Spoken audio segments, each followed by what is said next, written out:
তেলের দাম কি সোনার দামকেও হার মানাবে? সরকার নির্ধারিত দামের তোয়াক্কা না করে একদল অসাধু চক্র সাধারণ মানুষের পকেট কাটছে দিনে দুপুরে। ৩০০ টাকা লিটার, হ্যাঁ ঠিকই শুনেছেন। প্রাইম টিভির ক্যামেরায় ধরা পড়েছে জ্বালানি তেলের এক ভয়াবহ কালোবাজারির চিত্র।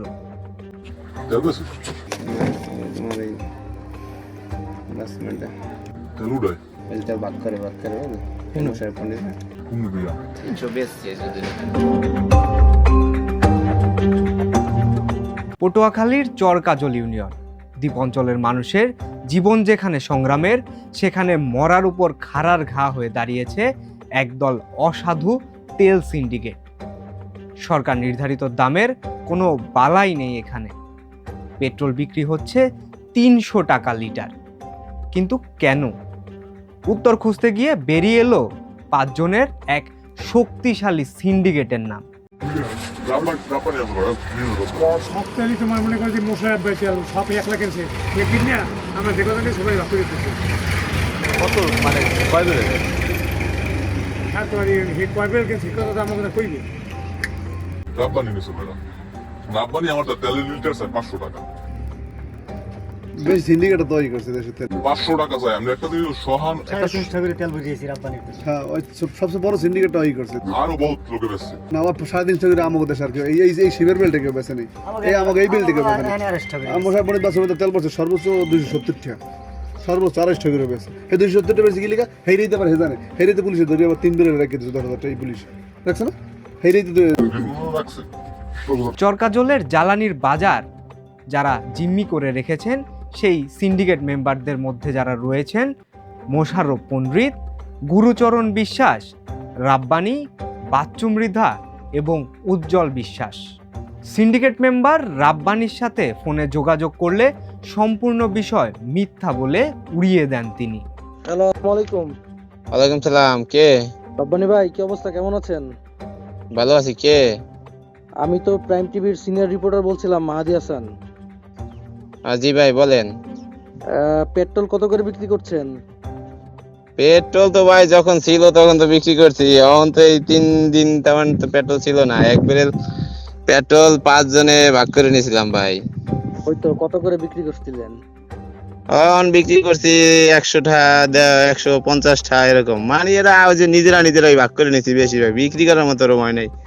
হয়তো বা একজনের দিছি, টাকা দিয়েছে, মনে করেন খুশি হইয়া কইছে যে তোমার খরচ গেছে না, এইরকম। আমার পারমিশন নাই কোনো, আমি পারমিশন নাই, আর আমি ওইভাবে বিক্রিও করি নাই। আমরা নিজেরা ভাগ করে নিছি ভাই। 20-30 লিটার তেল হইতে পারে এটা। 20-30 লিটার তেল কি কম তেল? আরো শোনেন, সেটা আরো 1 সপ্তাহ 5-6 দিন আগের ঘটনা। 6 দিন আগের হোক আর 10 দিন আগের হোক, এখন দেশে একটা সংকট চলতেছে। এই সংকটের মধ্যে আপনারা এটা করলে? না, আমরা এটা করতেছি বলতে ওটা তো ওই যে আসিল এক জায়গায়, ওই জায়গায় বলতে যে মনে করেন যে মালটা আনছে, মালটা বিক্রি করে লাইছে, এই শেষ। পরে তো আমরা ওই যে 120 টাকা করে, শুনেন আমরা সরকারি রেটে মাল পাইছি। আমার নিজেরও মোটরসাইকেল আছে ভাই, আমি সরকারি রেটেও 125 টাকা করে চরবিশের বাজার থেকে নিজে 2 লিটার তেল আনছি। আপনি কার কাছ থেকে আনছিলেন এটা? আনোয়ার গাজীর কাছ থেকে আনছি। জি জি, ওই যে আমি আনছি এটা আনোয়ার গাজীর কাছ থেকে, ওই যে 125 টাকা করে নিলামের তেলটা। আমাদের এই চরে কারোই কম নাই। আচ্ছা আচ্ছা, তো আপনারা কি খোলা বাজারে ওই যে চুরি করার তেল ওগুলো বিক্রি করেন, এই তো? না বিক্রি করি নাই ভাই, বিক্রি করি নাই। শুধু আপনি মাত্রই তো আমাকে বললেন 150 টাকা করে বিক্রি করছেন, আবার বলতেছেন বিক্রি করি নাই। না আমরা এগুলো বিক্রি করি নাই ভাই। আপনি গরম হইেন না, ফাও গরম হইেন না, বুঝছেন? আমি গরম হচ্ছে না, আমি আপনার সাথে নরমালি কথা বলছি। আপনি তো আমাকে একটু আগেই বললেন যে আপনি 150 টাকা করে বিক্রি করতেছেন। শোনেন, আমি আপনাকে বলি, আমি 150 টাকা করে বিক্রি করি নাই। আপনি শুধুমাত্র মনে করেন যে আপনি আমার সাথে গরম হইলে কোনো লাভ হবে না। আমি আপনার সাথে গরম হই নাই কোনো, ঠিক আছে? আপনি আপনার রেকর্ড আমার কাছে কিন্তু আছে, আপনি 150 টাকা করে বিক্রি করছেন, এটা আপনি বলছেন আমাকে।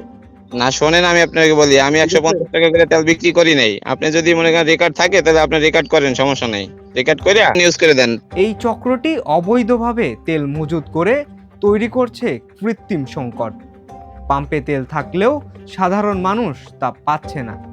তেল চলে যাচ্ছে এই সিন্ডিকেটের গুদামে, আর সেখান থেকে চড়া দামে বিক্রি হচ্ছে খোলা বাজারে।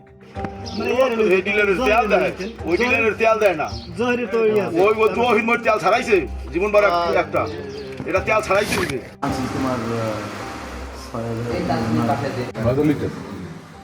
Petrol 6, diesel diesel 6, diesel 3000 petrol Rabbani 4টা ডিজেল 2টা পেট্রোল উজ্জ্বল হচ্ছে 4টা পেট্রোল 3টা ডিজেল। আমাকে মাল চুরি করে আনতে পারে না, 120 টাকার মাল 200 টাকা পাইকারি কিনে আনা লাগে বেটা, তা বেটা 20 টাকা বেশি বেচবে না?